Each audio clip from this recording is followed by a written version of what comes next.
I used to count days by the scratch marks on a concrete wall, not by dreams or goals, but by survival. That was my reality behind bars.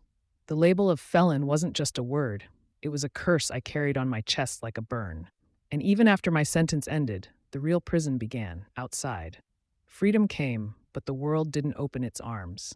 Every job application was a reminder of who I used to be. Doors didn't just stay closed, they slammed. Rebuilding trust with my family was harder than any time I served. My daughter wouldn't look me in the eyes. My mother stopped praying out loud. I wore my shame like a soaked jacket I couldn't shake off. But then came the shift. A reentry program led by someone who had walked my same path offered more than skills. It offered belief. For the first time, someone saw me, not just my rap sheet. They gave me a second chance, and I held it like it was the last piece of my soul worth saving. The breakthrough wasn't a moment, it was a series of choices. Waking up at 4 a.m. to sweep a diner floor, apologizing without expecting forgiveness, showing up for my parole meetings like they were sacred. Each step was a stitch in the torn fabric of my life. I built new habits, reading before bed, journaling my triggers, volunteering at a youth center.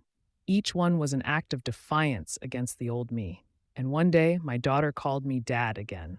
That single word broke me more than prison ever did. It was the sound of healing, of resilience proving itself, of hope no longer whispering but roaring in my chest. I wasn't just an ex-convict turning life around. I was becoming someone worth remembering. Redemption stories don't make the news, but they make peace. We talk about prison reform, but real change is in our daily transformations. Forgiveness isn't a given, it's earned through humility and relentless self-work. And that work doesn't end, it evolves. Maybe you're lost in shame.